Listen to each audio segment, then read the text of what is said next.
Adam, tu peux y aller, ça marche. Je viens de se mettre en route ton appareil, Yatikou Wijik. Boker Tov, Chag Sameach, Shana Tova, Moadim Nisimcha. En France, c'est encore Yom Tov. Ils ont de France. Ils ont 2 jours de Yom Tov, plus Shabbat, plus dimanche. 4 jours d'études.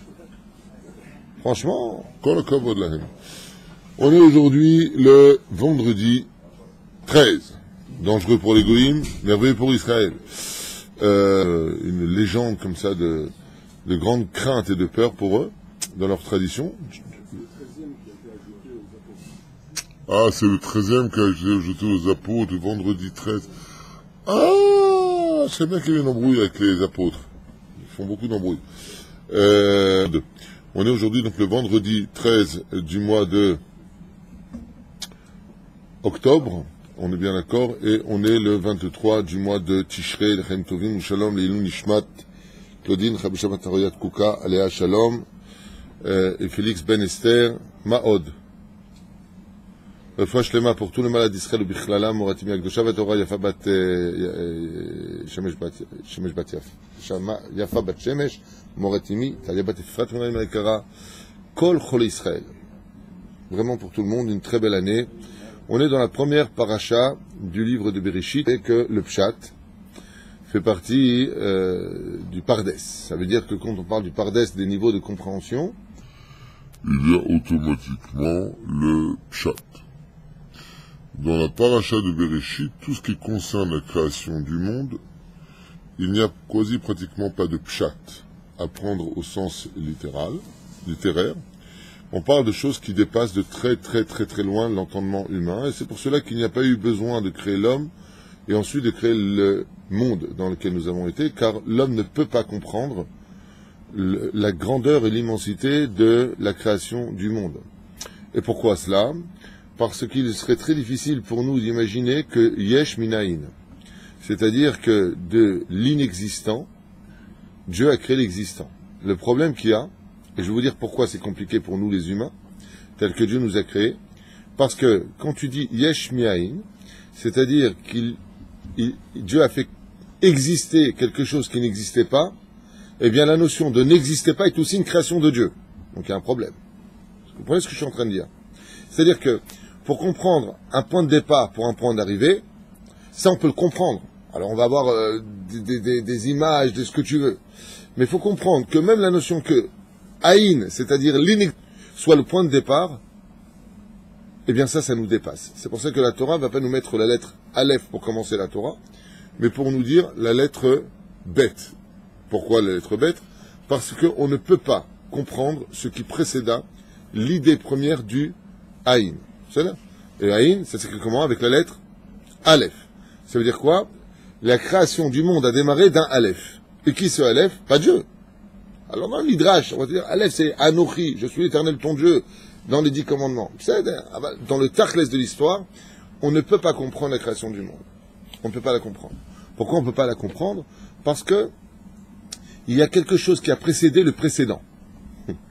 Et donc, étant donné qu'on est dans une dimension qui dépasse complètement la notion de la parole, parce que ce qui va être créé, c'est la parole, et nous appartenons au monde de la parole. C'est-à-dire, les humains ne peuvent appartenir qu'au monde de la parole. C'est pour ça que Rashi, ainsi que surtout le Baal, comment il s'appelle, le Ankelos, quand on traduit la notion de humain, comment on dit ça? Nefesh et Malela. C'est une âme qui parle. C'est-à-dire que la notion d'exister en tant qu'humain, c'est le dialogue. Hein? On verra d'ailleurs que dès que tu ne parles plus, tu retournes dans le Haïn. Tu as remarqué ça? Or, dans le texte, tout à l'heure, si on a le temps, on va essayer de comprendre ensemble que dès qu'une personne ne parle plus, et retourne dans l'Inder, un des secrets de l'étude, pour ceux qui veulent apprendre la Kabbale, tu ne peux pas être un homme, Yereshamaim, qui va comprendre la vraie Torah, si tu n'es pas capable de comprendre que le silence est la porte qui t'emmènera de l'autre côté. C'est-à-dire, tu parles trop, tu peux pas étudier la Torah, tu peux pas étudier la Kabbale. Le Ta'anit Dibour, le fait que les tzadikim, quand ils s'asseyaient pour étudier, ils parlaient pas du tout, c'était pas une question de se faire souffrir. C'est que pour traverser la porte de Bereshit, il faut le silence. C'est ce qu'a dit Rabbi Akiva. La deuxième lettre de l'alphabet, c'est Bet. Dans le Tikkuné HaZohar, pourquoi on dit que ça commence par la lettre Bet? Il y a 70 explications là-bas. Il dit, Rabbi Yaakov Hatzera aussi le ramène dans son Pérouche Marsof Alavan, il dit parce que ça correspond à la sphira de la Chochma, qui nivrait à Torah be Chochma. C'est ça. Et c'est quoi la première sphira? Keter. Deuxième, Bet. Chochma. Qu'est-ce que dit Rabbi Akiva à propos de la Chochma? Geder la Chochma, Shtika. C'est-à-dire que le Geder de la Chochma, la barrière de la sagesse, c'est le silence. Quand tu vas arriver au-delà de la compréhension de comment Dieu a créé le monde, réellement, il faut que tu sois un homme de silence. Tilmat Besheket. Comme la Kabbale qui ne s'enseigne pas à voix haute, mais qui s'enseigne dans le silence. La Chevra Kadisha. C'est-à-dire, et c'est marrant que la notion de Chevra Kadisha, c'est incroyable ce truc. Chevra Kadisha veut dire l'assemblée sainte. C'est-à-dire, et ceux qui enterrent les morts, comment on les appelle? La Chevra Kadisha. L'assemblée sainte. Et quel rapport entre les deux? Eh bien, il faut être comme un mort sur terre pour pouvoir comprendre les secrets de la Torah. En asagat la Torah, et là, les mishemimit et atzmo alea. Il n'existe pas d'étude profonde si ce n'est que celui qui sait se taire, celui qui sait mourir pour elle. Donc c'est Chevra Kadisha qui négué Chevra Kadisha, c'est juste un jeu de mots, hein, c'est pas en lui-même un enseignement, juste pour comprendre que la dimension de la création du monde est un sujet qui ne nous appartient pas. On ne peut que prendre ce que l'on peut prendre. On ne peut verser dans un verre que ce qu'il peut contenir.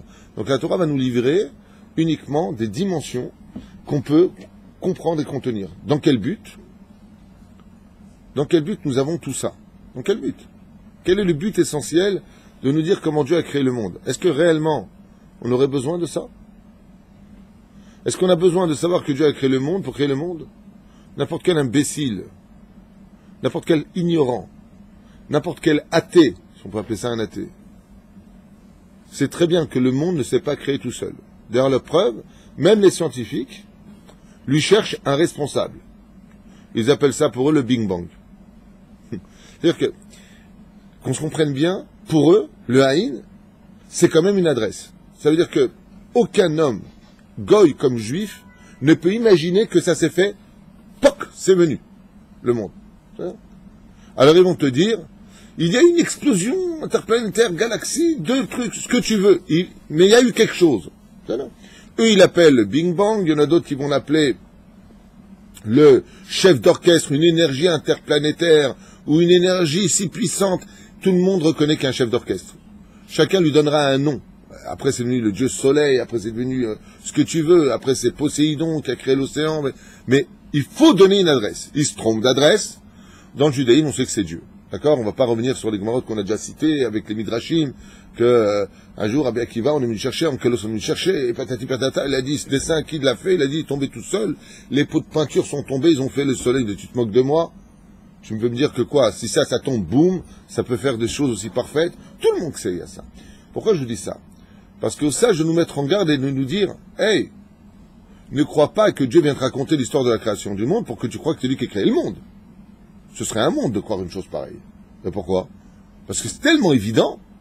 Chaque juif a en lui, de façon naturelle, ancré dans son sang, que Dieu a créé le monde. C'est Echnivra Olam. Même celui qui ne va pas à la synagogue, à tôt ou tard, dans une épreuve quelconque, mais Hachem, pourquoi, mon Dieu? De façon naturelle, on retourne vers la source qui nous a créés. Alors pourquoi Dieu a besoin de nous raconter tout ça? Rashi, d'ailleurs, dans son premier commentaire, va nous le dire. Parce qu'Akadosh Baruch Hu a voulu montrer sa puissance et dire qu'il donne les terres à qui il veut. Pourquoi il y a Maaseh Bereshit? Rashi vient nous dire, parce qu'il y a Israël. C'est-à-dire, comme le dit aussi le Balatorion. Toute l'histoire de Bereshit, Bar Elokim et Hashem et Haaretz, cette dimension est là pour nous dire que le conflit sur la terre d'Eretz Israël, regardez bien le premier Rashi qui a été écrit il y a 1000 ans en arrière, je ne parle pas d'un conflit israélo-palestinien moderne, je parle d'il y a 1000 ans en arrière, à l'époque du Moyen-Âge. Rashi nous dit, qu'est-ce que Dieu avait besoin de raconter Kochok Vurato? Qu'est-ce qu'il est en train de dire ici? S'il avait besoin de venir le faire, de dire, regardez, de quoi pour dire qu'il donne la terre à qui il veut, et qui fait ce qu'il veut, c'est à lui. Il y a un propriétaire, c'est Dieu. Et que la terre d'Israël, il l'a pris aux nations, et il l'a donné à Israël. Alors, j'étais en train de lire hier soir un commentaire très intéressant qui disait que quand ils sont partis voir les Cananéens, Alexandre le Grand, pour lui dire les Juifs ont volé la terre, parce que avant, dans la Torah, c'est marqué chez eux, c'est marqué que la terre d'Israël appartenait à, comment s'appelait Israël, son premier nom, Kenaan, la terre des Cananéens, donc vous voyez bien qu'il y avait un propriétaire. Alors, ils ont dit, les Juifs, qu'est-ce que vous répondez? Ils ont dit, la même source sera la nôtre. Qu'est-ce qu'ont répondu les Juifs? Tout à fait, il a fait mode. Abraham Sobag, excellente réponse. Donne-lui une sucette. Abraham Sobag vient de répondre. C'est un parachat de Noach, Arur Kenaan, Eved Avadim, Tiele Echam. Tu seras l'esclave de tes frères. Et de qu'est-ce qu'on parle? De Shem, donc les Juifs. Et c'est ce qu'ont répondu les Juifs. Même si vous dites que c'est à vous, dans cette même référence que vous avez pris, vous êtes les esclaves des Juifs. Ce qui appartient à l'esclave appartient au maître. Donc automatiquement, c'est à nous. Même si on l'a conquis par Yoshua Binoun à l'époque, peu importe. Aval, toute l'histoire de la création du monde, c'est de s'attacher à cette notion d'Eretz Israël. Et regardez bien un petit peu, c'est incroyable, si vous observez bien les nations du monde, toutes les religions, sans exception, sont reliées à quoi? À un phénomène de dévoilement national, ou est-ce que c'est relié à un dévoilement de création du monde? Toutes les religions, vous pouvez observer, on ne parle que de création du monde. Chez les nations du monde, tu leur demandes en quel Dieu ils croient, en celui qui a créé le ciel et la terre. Nous croyons au Dieu qui nous a fait sortir du pays d'Égypte, ce qui n'a rien à voir. C'est-à-dire, ce n'est pas du tout la même dimension. Parce que nous, le dévoilement de Dieu a été national, tout le monde a vu, c'est pas un mec qui est venu nous dire « Dieu m'a parlé, je suis le prophète », ça n'existe pas chez nous. C'est tout le monde a été témoin oculaire d'un peuple entier du dévoilement de Dieu sur nous. Ce qui fait que la création du monde n'est même pas une fête juive. C'est-à-dire que Bereshit, c'est même pas une fête juive. C'est quoi Bereshit? C'est né. Quand est-ce que ça a commencé la création du monde? Le 25 Elul. Est-ce qu'il y a une fête le 25 Elul? À part les Trichot? C'est un jour standard. On chante pas spécialement Nagdishar, on fait pas. Mais pourquoi? Il dit parce que cette dimension-là n'a été créée que pour vous. Pour vous rappeler que si les nations du monde viennent vous dire que vous êtes des voleurs, qui avaient conquis la terre des 7 peuplades, vous leur direz Dieu a créé le monde, il fait ce qu'il veut. Voilà. Tu te rends compte? Tout ça pour que les Juifs comprennent l'importance que la terre d'Eretz Israël est un héritage qui vient d'un cadeau divin. Voilà pourquoi on a besoin de Bereshit. Alors cette notion de Bereshit commence avec une phrase un tant soit peu bizarroïde. C'est que normalement on aurait dû écrire Elohim bara Bereshit. D'accord? Dieu créa le commencement. Tandis que là c'est marqué Bereshit bara Elohim. Et qu'est-ce que ça veut dire au niveau du pshat? Je vous ai dit qu'il n'y avait pas de pshat. Alors au niveau du remez, la Torah vient dire remez là nous que la première chose que Dieu a créée c'est quoi? Qui peut me dire quelle est la première création dans la création de Dieu? C'est la lumière. Non. Hein? Le tzimtzum. Non plus. Qu'est-ce que Dieu a créé dans le pshat? Regardez bien les mots. Regardez bien, je vous donne 3 mots, on ne va pas aller loin. Bereshit, bara, Elohim.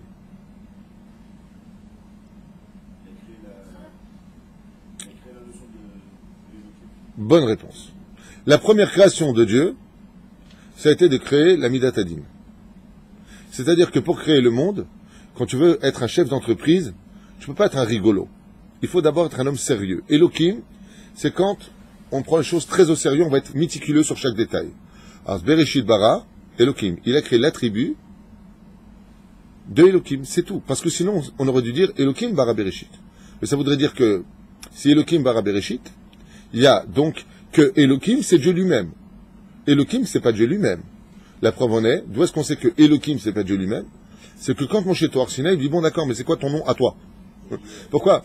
Il lui répondrait Yachar et Yaval. Pourquoi Moshe lui répond à Hachem, il dit, d'accord, mais toi, c'est quoi ton nom? Il n'a pas étudié Bereshit. Tu sais pas que c'est Elohim? Non.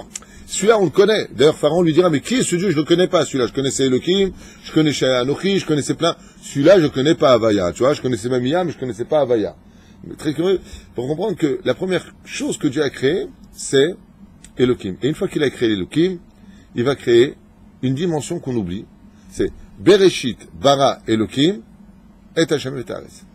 Maintenant, en tant que physique, non plus métaphysique, quelle est la première chose que Dieu va créer? Non. Non. C'est une fameuse question que se posent tous les scientifiques. Les scientifiques ont dit comme ça, sachez-le, je ne vais pas rentrer dans les détails parce que je voudrais faire le Rabbi Lubavitch, un mamar très important sur lui, je voudrais finir avec un moussard extraordinaire sur Caïn et Evel. Donc, il faut quand même aller vite. Les scientifiques ont dit, à propos justement du duplicata des cellules, vous savez que toutes les matières sont cellules, vous savez ça. C'est quoi de la matière? C'est un alliage de cellules. C'est là. Coagulation de cellules égale matière. Les scientifiques ont dit que, je ne parle pas de Darwin qui disait que l'homme descendait du singe. Il y a des scientifiques qui disent que l'homme est venu d'une éponge marine. On était une éponge marine, et puis à ce qui paraît, on serait tous devenus des Bob. Bob l'éponge, je ne sais pas ce qu'ils sont bêtes, ces scientifiques, mon Dieu, ce qu'ils peuvent être bêtes. Mais on va imaginer que leur thèse est sympathique. Pourquoi? Parce que ils ont pensé au début qu'on était un poisson.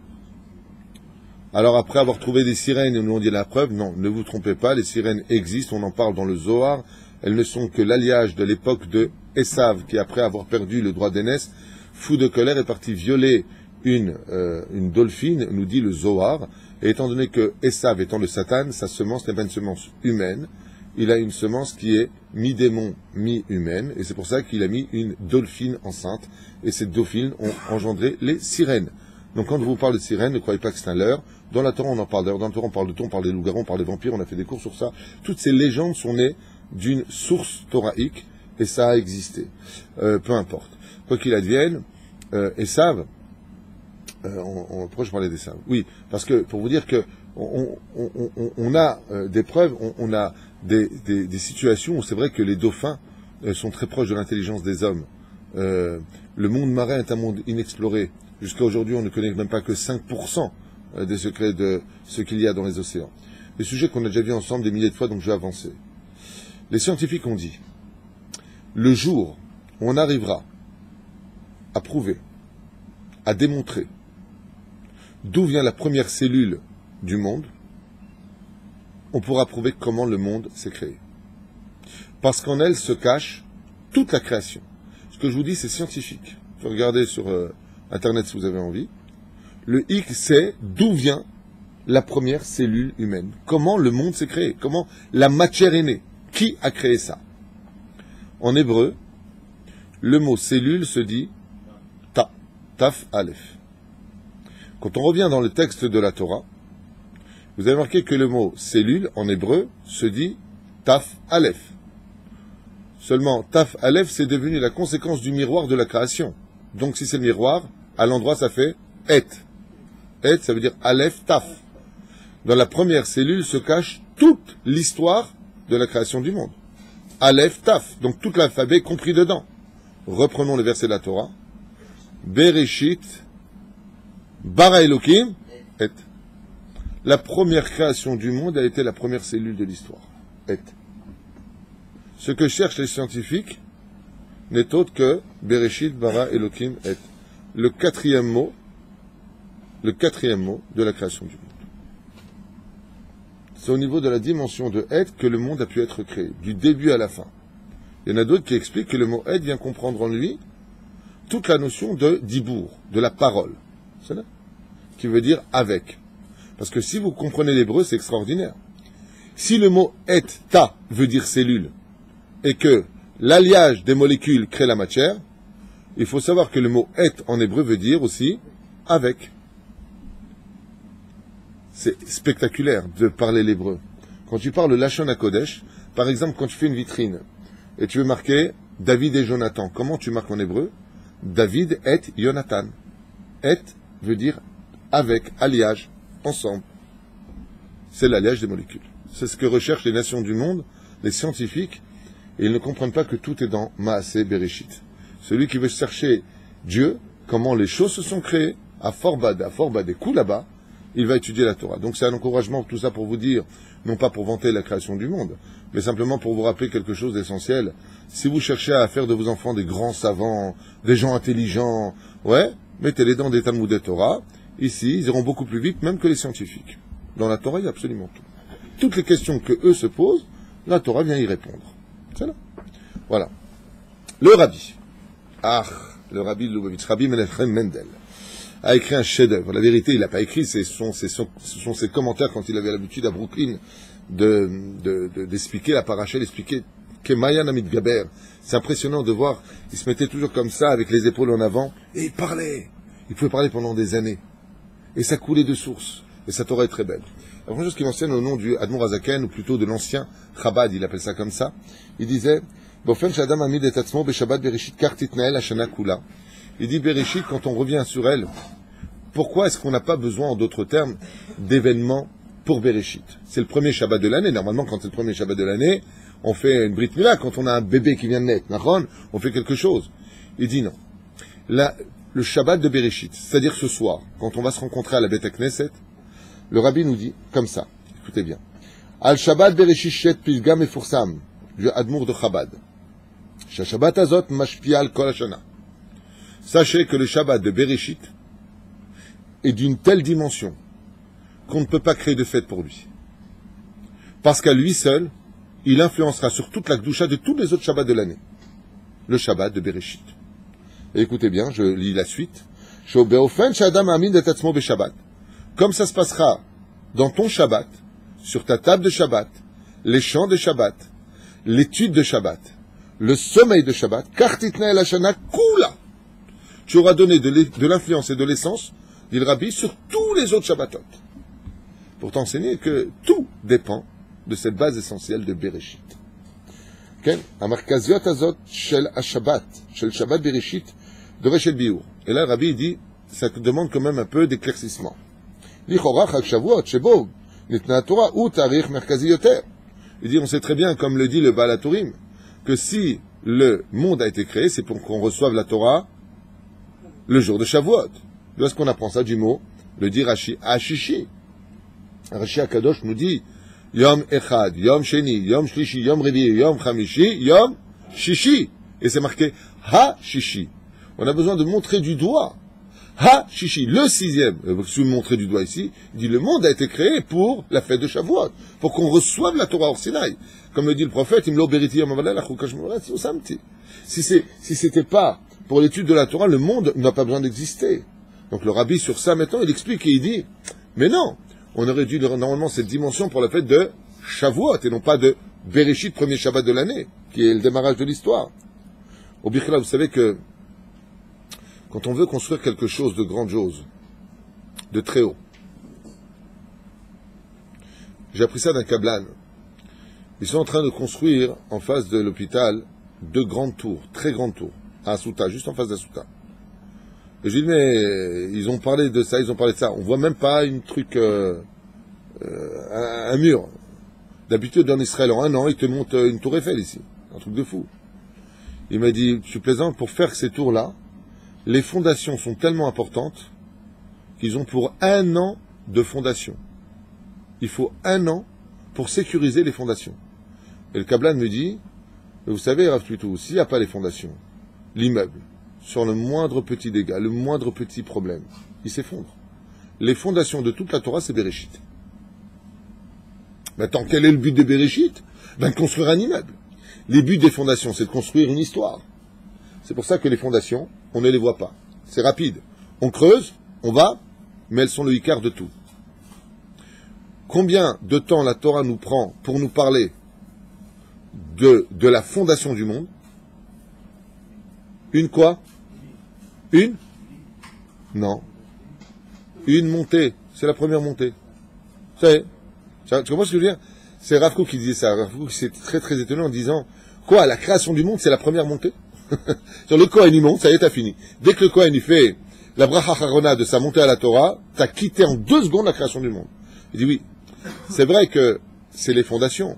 Mais on va pas perdre 3 heures de parler des fondations, ça nous dépasse. Pourquoi? C'est en dessous de nos yeux, c'est caché de nos yeux, les fondations, on ne les voit pas. Mais c'est elles qui tiennent tout l'immeuble. Maintenant, on peut comprendre ça avec cette image que dit le Rabbi. Il dit, hey, ne crois pas que les fondations, c'est Stam des Shtuyot. Les fondations sont le fondement même de toute l'histoire qui va se construire dessus. Toute l'année va défendre donc de ces fondations qui sont la création du monde. Bereshit. Premier Shabbat de l'année. Donc, mesdames, messieurs, pour ceux qui nous regardent, s'il y a du monde qui nous regarde, je ne sais pas, Aval, comprenez et sachez que ce Shabbat-là est un Shabbat exceptionnel. Exceptionnel.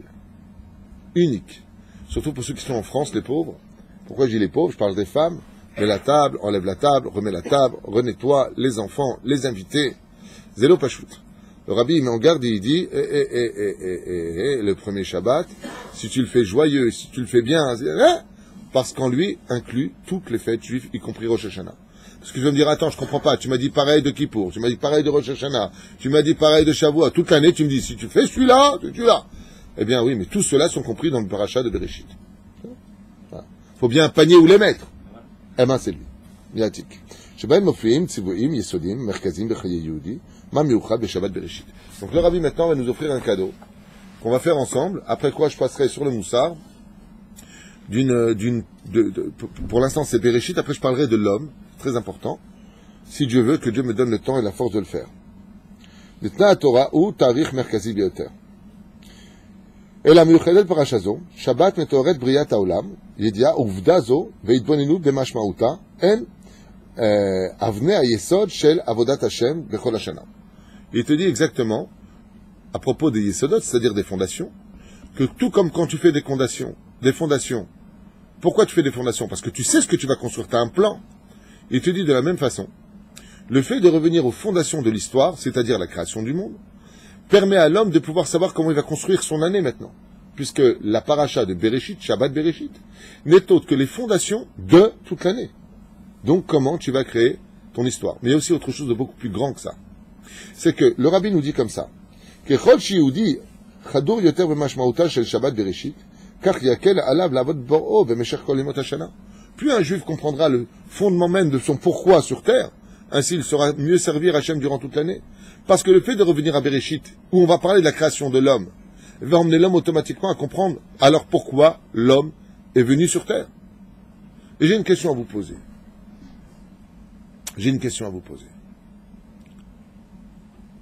Pourquoi, d'après vous, chers amis, Hachem a-t-il créé, non pas le monde, parce que ça nous dépasse, et si vous venez dire pour créer l'homme, sachez que tous les animaux, comme le dit le Père Ektira, chantent en l'honneur de Dieu. Les anges chantent en l'honneur de Dieu. Le Tachlès, pourquoi Dieu a-t-il créé l'homme? C'est la question que le Rabbi nous dit, quand vient la paracha de Bereshit, on parle de la création de l'homme. Donc pour réveiller chez l'homme, mais pourquoi t'es né? Donc réfléchis à cette question-là. Égal, d'après toi, pourquoi Dieu t'a créé? Pour donner. J'accepte. Rabbi Asher. Challenge. C'est profond ce que tu viens de dire, effectivement. Le libre arbitre, c'est ce que tu veux dire. J'accepte parfaitement. David. Pour être témoin de sa création, il n'y avait pas de témoin. Tu ne peux pas être témoin. Très mauvaise réponse, il dit. Maurice, puisque tu te l'es ramené. T'es en plein dans les comptes.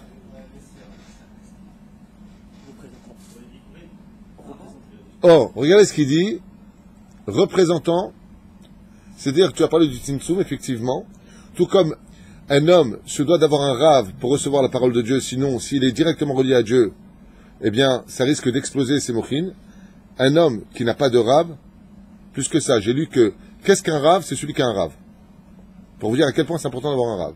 C'est-à-dire, les Chachamim, ils disent, le rave, c'est celui qui permet de laisser la lumière pénétrer l'univers des autres, pour ne pas qu'il s'éblouisse. C'est-à-dire qu'il ne voit plus rien. Donc il faut un rave. C'est-à-dire, les nations du monde, qui sont leurs raves? Je vais me faire déchirer, c'est pas grave, sur Internet. Vous pouvez m'insulter, c'est pas un problème. Eh bien, le rave des nations du monde, c'est le peuple d'Israël. Ça veut dire que nous sommes la conscience du peuple. J'ai lu hier soir un magnifique commentaire, mais extraordinaire, sur Hitler et Marshemov Zichro, qui s'en est pris à la lumière du peuple d'Israël, et qui disait, avec des choses qu'il avait écrites dans Mein Kampf et dans d'autres références, Hitler, Marshemov Zichro, Shem Reshamir Chav, ce personnage satanique était Hitler, et disait que Hitler, malgré tout ce mal qu'il avait en lui, avait compris la valeur du peuple d'Israël. Et quelle était la haine d'Hitler? Sur quoi était basée la haine d'Hitler? Ce qui est Amalek, qui est une haine gratuite quelque part, c'est qu'il ne voulait plus avoir affaire à cet entonnoir qu'est le massacre d'Israël. Et c'est pour ça que dans son livre, Mein Kampf, il dit, c'est au nom de qui se bat Hitler et Marshemov Zichro? Au nom de Dieu. C'est parce qu'ils ont tué notre Dieu que... Il invente des choses, c'est sûr. Mais il y a quelque chose de très profond dans la haine que les nations nous portent, comme ils vont dire Allah Akbar, ou alors les chrétiens, ou toutes les religions, c'est que chez nous, les juifs, nous avons Yachar El. Et ça dérange. Yaakov ne dérange pas les nations du monde. Ce qui dérange les nations du monde, c'est quand on s'appelle Israël, qui veut dire Yachar El. Une explication d'ailleurs que donne Maran Ben Ishraï, à propos de ceux qui parlent dans les Beth Knesset, parce que mon frère a écrit un commentaire, que Dieu le bénisse, à propos de ce que j'ai dit, tous ceux qui parlent dans une synagogue, comme j'étais pressé et j'avais tellement de choses à dire dans la soukha, j'ai un lo chelek l'olam haba. C'est marqué dans le Shulchan Aruch, un lo chelek be'elokei Israël. Shura tartona, un lo chelek l'olam haba. Si t'as pas compris ça, incompris. Pourquoi? Parce que en lo chelek be'elokei Israël. Le Ben Ishraï dit, ça veut dire quoi? En lo chelek be'elokei Israël. Le Ben Ishraï dit, si quelqu'un parle dans une synagogue, c'est qu'il n'est plus Israël. Il n'est plus Yachar El. Il travaille pour son Yetzerara. Vezekilu oved avodazara. Tachles, Shura Tartona. J'ai posé la question d'un posek halakha, il m'a dit, ou kofer batora kula. Si quelqu'un vient parler dans une synagogue, c'est comme si qu'il est kofer batora. Pourquoi la Torah elle te dit, al tedaber, atalome kabel. Donc c'est compliqué. Donc Shura Tartona, comme dit le Rav Mashiach, non. Un lo chelek be'elokei Israël, ça veut pas dire un lo chelek l'olam haba. Aval Shura Tartona, un lo chelek l'olam haba. C'est pour ça que j'avais expliqué ça, mon frère a raison, quand il a commenté en disant, non, chelek be'elokei Israël, ça veut pas dire un lo chelek l'olam haba, aval Shura Tartona, ken. Shura Tartona, migia les chez un lo chelek l'olam haba. C'est pas direct, c'est indirect. Aval dans le mot, un lo chelek be'elokei Israël, Perush Hadavar, dit le Ben Ishraï, il n'est plus directement connecté à Hachem, le Satan s'est mis entre lui et Dieu. C'est un écran qui s'est mis entre lui et Dieu. Comme ça, explique la Ben Ishraï. Juste en fermant cette parenthèse pour expliquer que Israël est, au niveau de ce que nous représentons, le rave des nations du monde.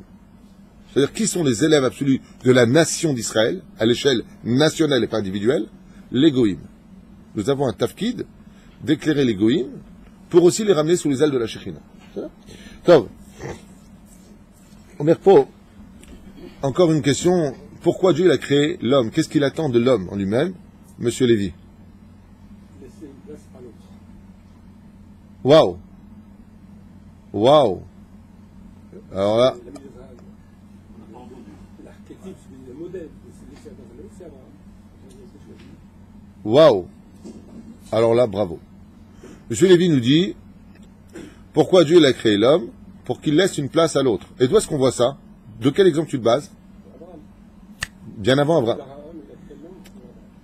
Non, ça saute aux yeux. Ce que tu viens de dire, c'est la réponse de toutes les réponses. Parce qu'on il y a toutes les réponses. C'est extraordinaire, je suis choqué. Bravo. Le but de la création du monde, c'est de laisser une place à l'autre. De qui on apprend ça? C'est tellement évident. Bravo, d'Hachem. Dieu a créé un monde, et qu'est-ce qu'il a fait? Il s'est retiré lui pour laisser la place à l'homme. Il a fait méode. Il a fait méode. Vous voulez un exemple de ça dans les textes de la Torah? Vous voulez écouter quelque chose de beau? Je fais une parenthèse. I was gonna find. Bon, on y va. Tout le but de la création du monde, c'est de laisser une place à l'autre. Alors c'est très moussari et on va y arriver tout de suite. Regardez. On prend maintenant deux personnages. Caïn et Abel.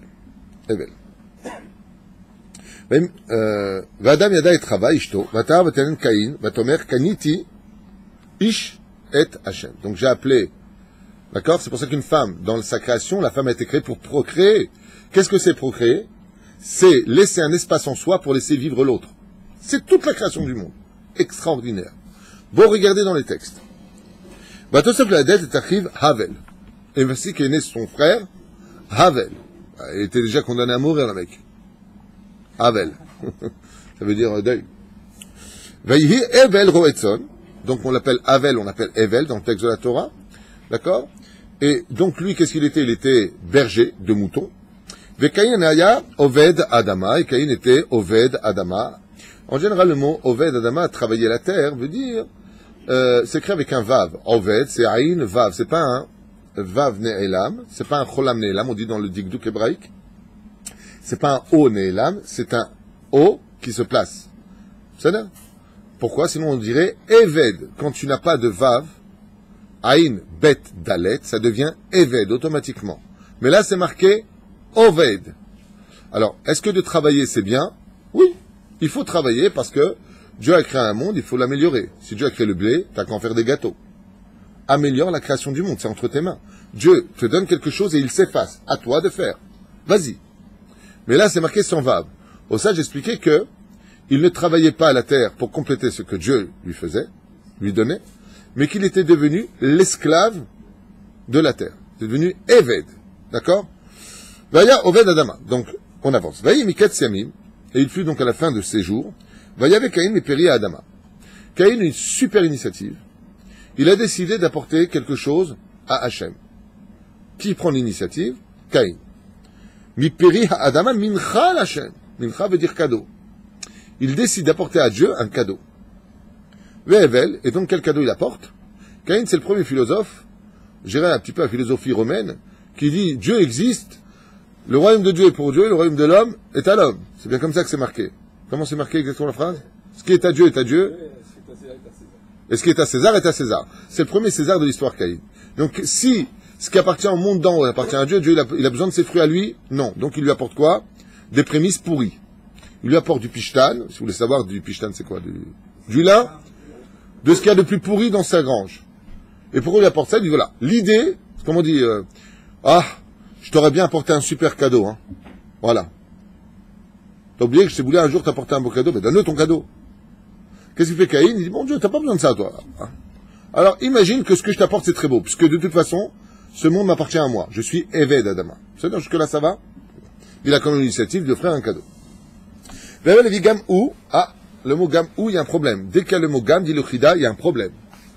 Parce que Evel, qui était d'une grande sagesse, a dû attendre que son frère, qui était d'une sagesse beaucoup moins importante, et prenne l'initiative d'apporter un cadeau. D'où est-ce qu'on apprend que Evel a commis une erreur du mot gam? Dès que tu avais le mot gam, ça veut dire qu'il y a un problème. C'est pour ça que quand toute la famille se réunit, il y a automatiquement un gam. Hein? Inematovu manahim, shevet ahim, gam yahad. Il dit la famille, les meilleurs moments quand on les rencontre, c'est quand ils viennent et quand ils repartent. Pourquoi? Parce que dès qu'on est ensemble un peu trop longtemps, on commence à se prendre la tête. Tu fais des tues, tac, tu prends la tête. Bon, ça me fait plaisir de te voir. Allez, au revoir, je te raccompagne pour être sûr que tu pars. Alors la reine, hein, c'est exactement ça, dit-il. Je ne donnerai pas ton nom. Mais la reine, non, mais tu sais pourquoi? Parce qu'on vient de la même source, on vient du même nid. Donc le mot gamme, c'est qu'il y a un problème. Oh, écoutez bien maintenant. Regardez par rapport à ce que tu as dit.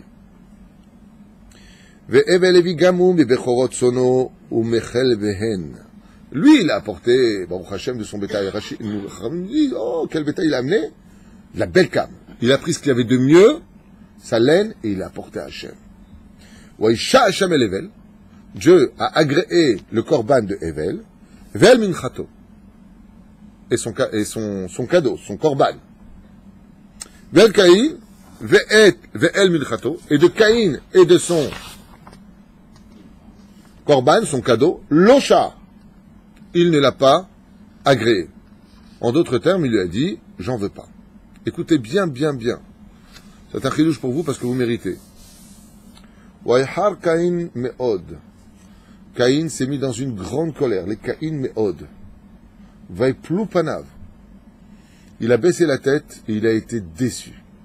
Je te fais un cadeau, t'en veux pas.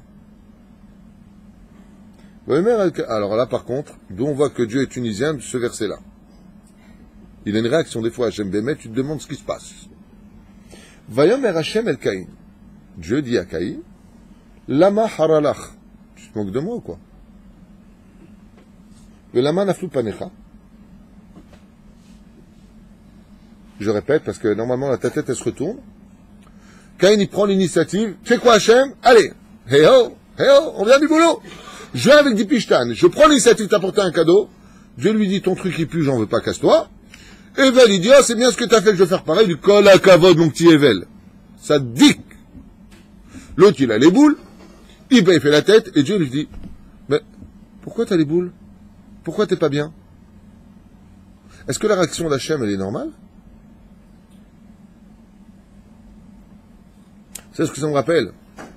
Ça me rappelle l'histoire de Chana et de Elkana. Chana, vous savez Chana, la mère de Shmuel. Quand est-ce qu'elle est partie prier de tout son cœur?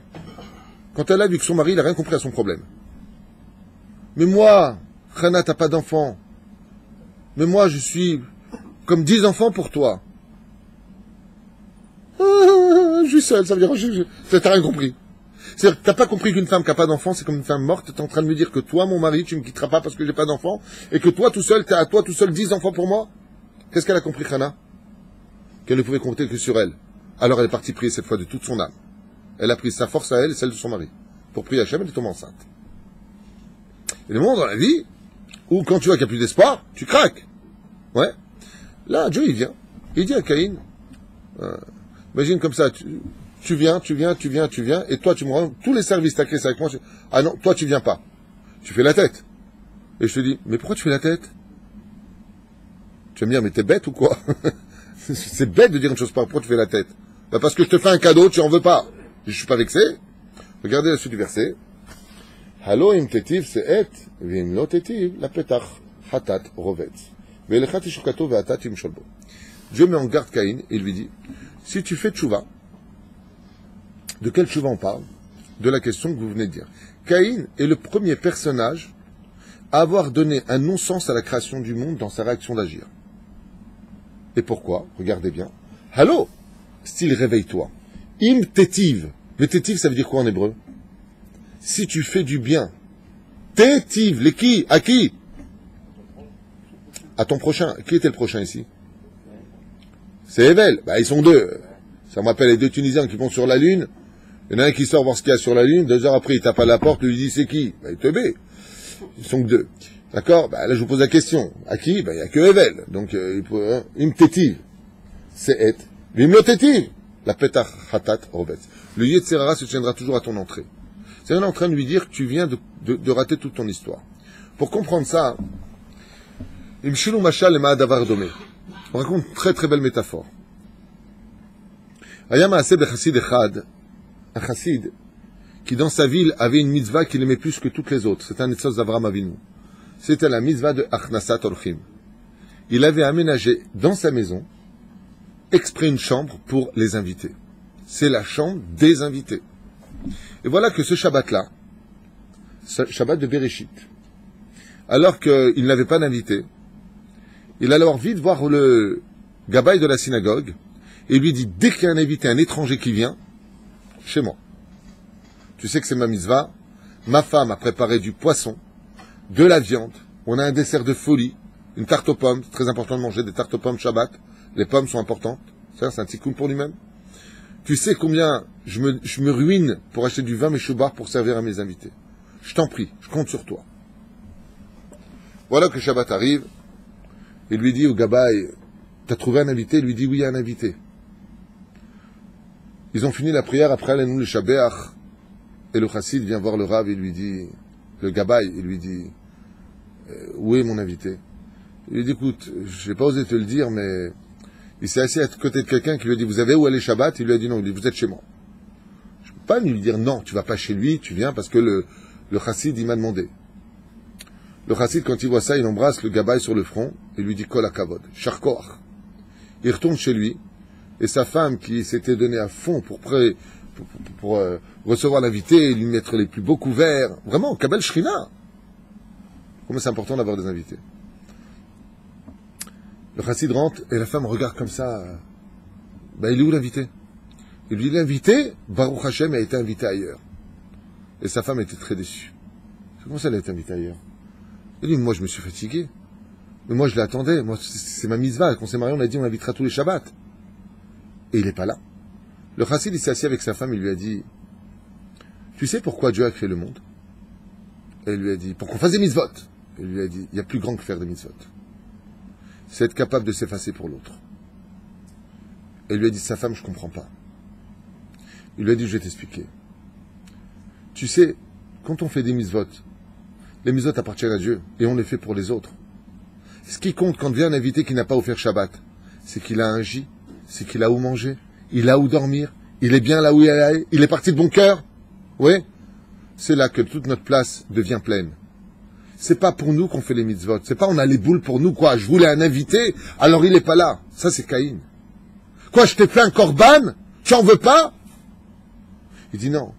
Le but de la création du monde, c'est de savoir, ah, Baruch Hashem, il est chez qui? Ah, il est chez Roland, il est chez Yitzhak, il est chez Mordechai, il est bien là-bas. Il va bien manger. Je suis content. Enlève son J. Ce qui compte, c'est que lui soit content. C'est ça le but de la création du monde.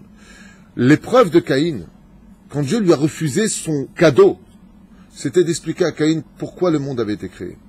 Tout comme Dieu s'est retiré, qu'il a laissé en honneur l'homme, la création de l'homme pour l'homme, être capable de se retirer pour l'autre. Tout comme la femme, pour donner la vie, est obligée de retirer une partie d'elle, faire un espace pour laisser l'enfant en elle. De la même façon, Ishtabar Shemolad, il attend de nous que nous soyons capables d'exister pour l'autre, de laisser la place à l'autre, d'être capable d'être content pour l'autre. Ce qui fait que quand Caïn n'était pas content, Dieu lui dit « Mais pourquoi t'es pas content ?» Et Caïn lui répond comme un imbécile « Mais parce que je te fais un cadeau que t'en veux pas !» Il lui a dit « Mais la joie, normalement, la maharafat pecha, pourquoi ton visage est en bas? Tu aurais dû sauter de joie de voir que j'ai reçu le cadeau de ton frère. Toi, quand tu as fait le cadeau, c'était pour que je sois content ou pour que tu sois content ?» Et Caïn lui a répondu « Pour que je sois content !» Il lui a dit « Yetzerara la petachrovetz » Tu n'as rien compris au but de la création. Tu aurais dû, quand tu m'as fait ton cadeau et voir qu'il était refusé, être fou de joie, de voir que au moins j'ai reçu un cadeau de ton frère. Le fait que ton frère, lui, m'ait fait un cadeau que ça a reçu, tu aurais dû dire super kol hakavod, je suis enfin heureux. Le but de la création de l'homme, c'est d'être capable d'être saméach pour l'autre. C'est d'être capable d'être saméach avec le et de la création, qui veut dire avec l'autre. C'est ça, être quelqu'un. Imaginez maintenant que deux hommes cherchent une place de travail et qu'un des deux est un homme extrêmement bon du cœur.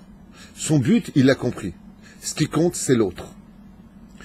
Lui vient pour se présenter à la place, il n'est pas reçu. L'autre passe et il est reçu. Très belle paye, très bon poste. Il va voir le directeur et il lui dit « En tout cas, je suis content pour vous que vous ayez trouvé quelqu'un qui pourra vous faire avancer dans vos projets. Je suis sa mère. Le monde a été créé pour lui. » Alors nous, comment on va réagir? J'ai les boules, je comprends pas, pourquoi ils réussissent tous? À Yamassé, il y a 25 ans, 26 ans de cela, d'une personne à Jérusalem, qui avait un père, ça il m'a raconté, un père, qui avait beaucoup de problèmes avec lui. Il ne se parlait pas trop. Le père n'avait pas d'atome crochu, ça se dit? Ça le faisait pas trop. Par contre, son frère, c'était le chouchou de son père. C'est son chouchou. Tout ce qu'il demandait, il l'avait. Alors qu'un des frères était en train de galérer en Israël à cette époque, c'était très dur pour lui. Il n'a pas de quoi prendre le bus, Bekoshi y arrivait à faire ses courses. Son frère vient faire sa alia, et le père, sans rien qu'il lui manque quoi que ce soit, tac une voiture, tac une maison. Je lui dis, comment t'as réagi? Ça a dû être dur pour toi. Il m'a dit, j'ai éclaté en larmes. Quand j'ai su que mon père lui avait acheté une maison, j'ai éclaté en larmes. Je lui ai dit, je te comprends, ça a dû être une épreuve difficile. Il m'a dit, ah non, pas du tout. J'ai éclaté en larmes de joie, et j'ai dit, Baruch Hashem, mon frère ne va pas connaître les lettres de la banque à Poalim, vous êtes renvoyé chez vous, vous n'avez pas payé la mashkenta, mon frère ne connaîtra pas toutes ces galères. Kama samarti bishvilo. Je lui ai dit à cette époque, Dalecha, sache que le monde a été créé pour toi. C'est ça, être la création du monde. Le Créateur, il nous a demandé Torah ou Mizot Maasim Tovim. Regardez bien. Fais Shabbat, respecte la Nida, ne t'assimile pas, fais ce que je te demande, fais des mariages séparés, sois un bon juif, sois uni avec l'autre, juge les kafsrout. Ne te mets pas en colère. Sois pas orgueilleux. C'est le roi. Et on ne fait pas réellement ce qu'il nous demande comme il le faudrait. Et Hachem, avec tout ça, il ne nous a pas coupé l'air à respirer. Notre cœur continue à battre dans nos poitrines. La parnassa, tant bien que mal, finit toujours par arriver. Est-ce qu'on mérite ça? Hachem lui-même est l'exemple même et existentiel du pourquoi de la création du monde. Dieu, pourquoi il nous a créés? Pour nous. Velaharetz Natan Nivne Adam. Il a donné le monde. Les Etivlo. Dit le Ramchal, pourquoi Dieu a créé le monde? Pour les Etivlo. Pour nous, il a créé le monde. C'est pour ça qu'un juif qui n'est pas heureux dans ce monde commet le crime le plus grave de l'histoire. Pourquoi? Parce que Dieu a créé ce monde pour que tu sois heureux. Qui est sa mère. Et quel est le salaire de celui qui est heureux? Rabbi Nachmani dit, Dieu te donnera de bonnes raisons maintenant de l'être. Parce que si le but de ce monde, c'est de rendre l'autre heureux, alors tu as de quoi exister. Vous savez c'est quoi un couple parfait? Premier couple de l'histoire, c'est Adam et Ève. Pourquoi c'était un couple qui a fini par divorcer? 130 ans de divorce. Après, ils sont revenus ensemble. Vous savez pourquoi? Parce que Ève, quand elle a commis de manger les fruits interdits, le crime d'avoir mangé les fruits interdits, même si on parle de choses qui nous dépassent, parce que Ève était une très grande sadéquette, eh bien, elle a dit, oh là là, maintenant que j'ai mangé, Dieu va me tuer, et puis il va me remplacer par une autre. Elle a pensé à qui à ce moment-là? À elle. Elle a eu une fraction de seconde, une entité de Caïn en elle. Vous vous rendez compte? Alors elle a dit, attends, toi aussi tu vas manger. Si je crève, tu crèves. Hein? Une Marocaine? Elle a dit, si je crève, tu crèves. C'est quoi un couple réussi? C'est exactement l'opposé. Un couple parfait, sachez-le, comme ça vous le saurez. C'est quand toute la femme, tout ce qu'elle est, elle ne le vit que pour son mari. Chérie, tu veux recevoir ta mère, ça te fait plaisir, ça me fait plaisir. Chérie, tu veux ça? Ce que toi tu veux, je veux. Et l'homme, lui, tout ce qu'il veut, lui, c'est ce que veut sa femme. Mon cœur, ce que tu veux, je veux. Quand c'est réciproque, quand l'un n'existe que pour l'autre, que le bonheur de l'un n'existe que par rapport au bonheur de l'autre, et que c'est réciproque, ça forme un cœur qui ne cessera jamais de battre. Ça n'apportera jamais le divorce. Quand tout mon bonheur est basé sur ton sourire, et que tout ton sourire est basé sur mon bonheur, automatiquement, c'est la vie qui s'installe. Tandis que là, c'est marqué Yetzerara, la petach rovetz. Parce que la vraie forme de l'amour, c'est ça. Le but de l'amour, c'est la création. Et le but de la création, c'est l'amour. Première misvat asedoraita, piria verivia, donner la vie. Mais pour donner la vie, qu'est-ce qu'il faut faire? L'amour. Et je sais qu'il pose une question pour quand Israël il n'a pas été accepté sur le misère. Sarah elle est morte de peine. Pourquoi elle n'a pas compris ce principe? Ça fait un petit souci? Myriam. Ah, Myriam. Bruchim Abaïm. Pourquoi Sarah est morte sur le misbéar si le but c'était de donner sa vie? Bien la réponse, le Zohar répond à cette question, Myriam, et dit que Sarah est morte de honte et non pas de peine. De quoi elle est morte de honte? Quand elle a vu que Yitzhak descendait du misbéar, elle a dit quoi? J'ai pas élevé un fils qui était digne de mourir en l'honneur d'Hachem? J'ai créé un enfant qui avait un défaut que je n'ai pas vu? C'est ce qui a tué Sarah, comme ça explique le Zohar. Ken.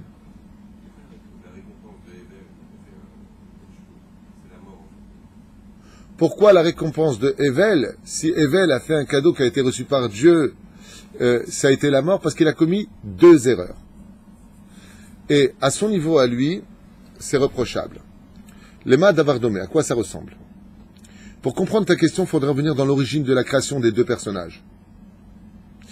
C'est que, imagine qu'un homme ait 1 million de shekels sur son compte. L'autre en a 100 000. Celui qui en a 100 000 a fait avec les 100 000 quelque chose de plus grandiose que celui qui avait 1 million. Qui est blâmable? Celui qui avait 1 million. Hevel vient de la citra des Gdusha. Il est le fruit spirituel de Adam et de Ève de la citra des Gdusha. Hevel, Caïn, vient du mot kini, qui veut dire en hébreu jaloux. Il vient de la jalousie de la semence du Nachash qui a couché avec Ève et qui a imposé en elle, comme 3 références dans la Gemara le précisent, puisque le serpent, il faut savoir qu'il a couché avec Ève 3 fois de suite. Tout ça, c'est spirituel. Il a mis en elle sa semence, qu'on appelle Zohamat Nachash, la semence du Nachash, ce qui va provoquer chez la femme plus tard la Nida.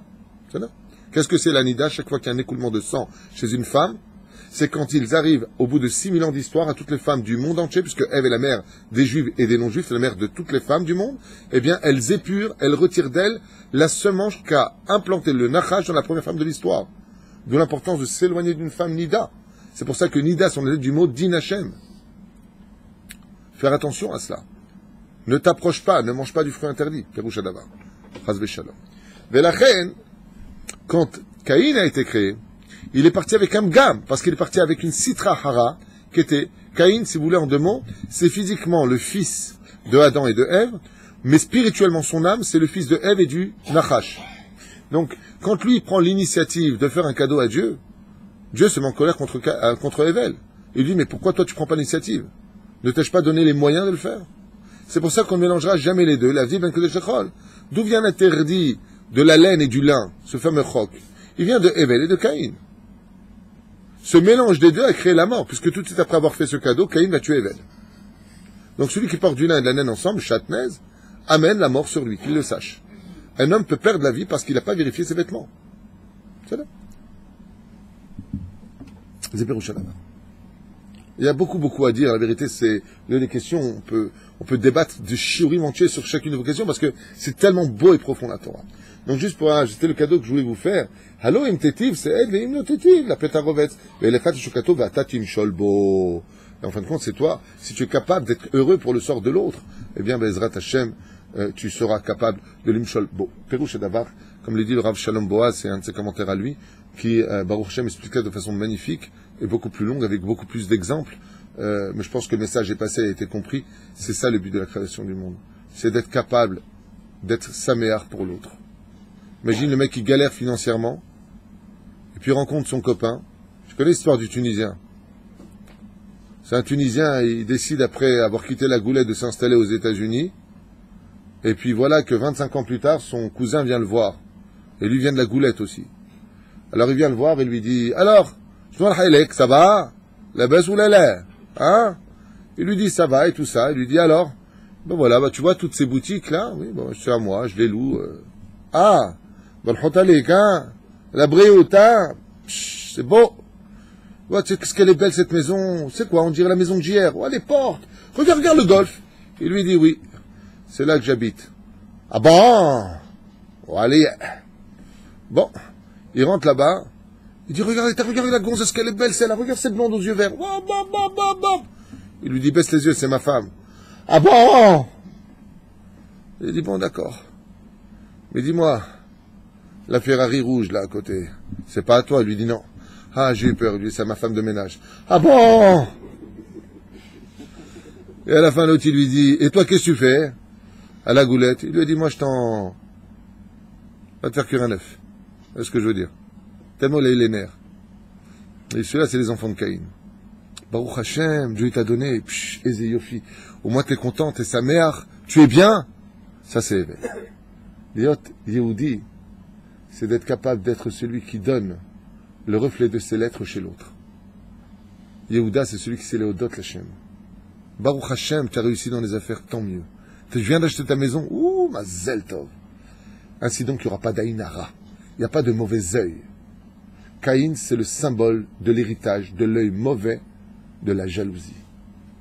Le but de la création du monde, celui qui veut savoir si un jour il a eu de la Torah en lui ou pas, si vraiment il a compris pourquoi Dieu l'a créé, qu'il se pose juste cette question-là. Est-ce que tu es content du sort de tes frères quand eux réussissent? C'est tout ce que Dieu attend de toi. Et je vais aller plus loin que ça encore. Quand tu es en bas de l'échelle, et que tu vois les autres monter dans cette échelle à des degrés différents dans leur mazal, et que tu es sa merde vraiment dans ton cœur, sache que cette épreuve ne t'a été donnée que pour ça. Pour voir si tu allais être sa mère ou pas, c'est tout. Des fois, on cherche souvent en disant, mais quelle faute j'ai fait dans ma vie? Qu'est-ce que Dieu veut chez moi? Mais je comprends pas ce que j'ai fait. Il y a toujours des raisons, vous inquiétez pas. On mérite notre bonheur peut-être, mais ce qui est sûr, c'est qu'on mérite aussi nos malheurs. Il n'y a pas d'injustice chez Dieu. C'est dur à entendre, mais c'est un état de fait. Hein? Alors ça peut être une phrase qui est dite, une femme qui va dire à son mari, de toute façon tu as un bon rien, tu réussiras jamais rien dans ta vie. Elle vient de le maudire, ça peut créer des déchéances. Mais, ou le contraire, un homme avec sa femme. Mais ce qu'il faut retenir, c'est que des fois les épreuves, c'est pas des punitions, c'est des épreuves. Et les gens confondent entre la notion de épreuve et punition. Des fois Dieu met l'homme, allez, maintenant je te mets en bas, pour voir si tu vas être capable d'être sa mère du sort de l'autre. C'est tout ce que je voulais voir. Est-ce que le monde a bien fait d'exister pour toi ou pas? C'est tout ce que je voulais voir. Quelle est l'origine de l'essence même de la première mida qui a emmené l'homme à tomber par terre à cause d'une achash? La jalousie. Comment s'appelle le premier enfant qui a été engendré à cause de la faute? Caïn, qui vient du mot kin'a, le jaloux. Celui qui est jaloux.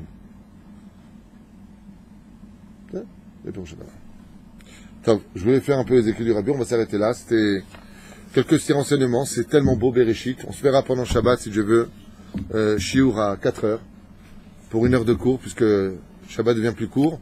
La semaine prochaine, on commencera à 3h30, si Dieu veut. Mais ce Shabbat, les gens sont fatigués, on revient des fêtes. Shiur Besha Arba, Shelachem Shabbat Shamvorach, Et n'oubliez pas un détail, c'est que la Géoula dépendra beaucoup de notre amour les uns pour les autres et surtout de l'étude de la Torah. Cette Torah est belle, ça fait des années qu'on l'étudie, à chaque fois qu'on l'écoute, on est toujours aussi émerveillé parce que nous avons une âme infinie face à un amour infini pour une Torah infinie. Shabbat Shalom.